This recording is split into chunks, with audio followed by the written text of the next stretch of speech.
मांसाहारी असेल तर मला सोसायटीमध्ये घर मिळणार नाही, दिला कोणी अधिकार? घटनेने दिला. आणि मग अशा लोकांवरती कारवाई होणार नाही तर काय होणार? अशा लोकांच्या बाबतीमध्ये मी काय खायचं,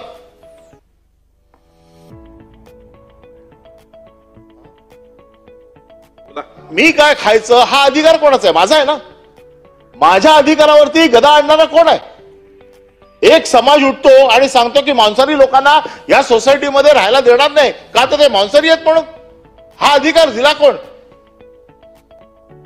मटण कुठलं, झटक्याचं खायचं का हलालचं खायचं हे देखील आता मंत्री ठरवायला लागलेत. हा कायदा कोणी आणला? तुम्ही व्हेज आहात पण कृत्य सगळी नॉन व्हेज आहेत.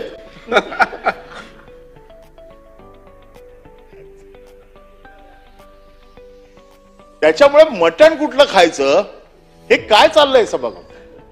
ज्या घटनेच्या आधारावरती, ज्या घटनेने मला अधिकार दिलाय, ज्या घटनेने मला राहण्याचा अधिकार दिलाय, खाण्याचा अधिकार दिलाय, मंत्री उठतायत आणि सांगतायत मल्हार असेल तरच खायचं, नाही तर खायचं नाही. म्हणजे तुम्ही काय करताय? दोन धर्मामध्ये तुम्ही तेढ करताय, दोन धर्मामध्ये तुम्ही फूट पाडताय. ज्या काय आता सध्या जे काय महाराष्ट्रात वातावरण आहे, जातीय दंगलीच्या पार्श्वभूमीवरती वातावरण तयार केलं जाते. आम्ही देखील हिंदू आहोत आणि हिंदू असल्याचा मला सार्थ अभिमान आहे. हिंदू असल्याचा मला बिलकुल दुःख नाही, अभिमान आहोत. परंतु मला बाळासाहेबांनी हे शिकवलं नाहीये की तू हिंदू आहे म्हणून रस्त्यावरती जाणाऱ्या प्रत्येक मुसलमानाची मान छाटून टाक.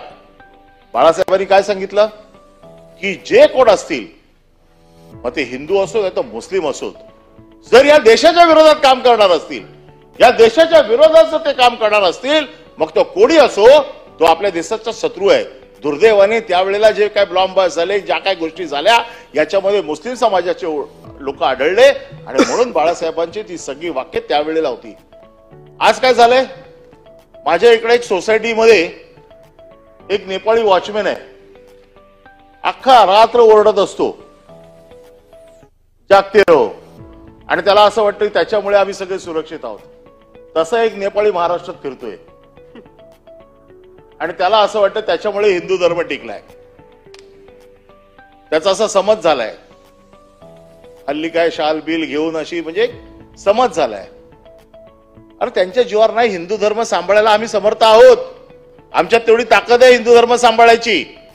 परंतु माझ्या धर्माने किंवा मला ज्यांनी शिकवण दिली त्यांनी हे शिकवलं नाही, स्वतःच्या धर्माचं रक्षण करताना दुसऱ्याच्या धर्मावरती जाणीवपूर्वक अन्याय करणार नाही याची काळजी घ्यायला मला शिकवलेलं आहे. आणि त्याच्यामुळे जाती जाती तेढ वाढवणं, ज्या काय मागच्या काही दिवसातल्या ज्या काही घटना आहेत, ह्या घटना तुम्ही सगळ्या बघा, जाती जातीमध्ये तेढ वाढवण्याचं काम केलं जाते. वेगवेगळ्या गोष्टींवरती इथे सकाळपासून चर्चा झाली. मी त्या सगळ्या गोष्टी जात नाही, कारण तसं जर गेलो तर मला 2 दिवस या राज्यघटनेवरती बोलू शकतो. परंतु माझं म्हणणं असं आहे की ज्या घटनेने मला अधिकार दिलेत, त्या घटनेच्या माझ्या अधिकाराची पायमल्ली करण्याचा अधिकार ना मला आहे विरोधक म्हणून, ना सत्ताधाऱ्यांना आहे. हा कोणालाच अधिकार नाहीये, हा मला राज्यघटनेने दिलेला अधिकार आहे. आणि म्हणून मग मला राहायचं कसं, मला बोलायचं काय, मला खायचं काय, याचे अधिकार दुसरा कोणी ठरवू शकत नाही. हा माझा जन्मसिद्ध अधिकार आहे आणि तो मी बजावणारच. त्याच्यामध्ये दुसऱ्या कोणाचाही हस्तक्षेप हा मला मान्य नाही आणि तो मान्य करू पण देणार नाही. नवीन घडामोडी पाहण्यासाठी आजच आम्ही मुंबईकर 24 तासला लाईक करा, सबस्क्राईब करा आणि अपडेट रहा.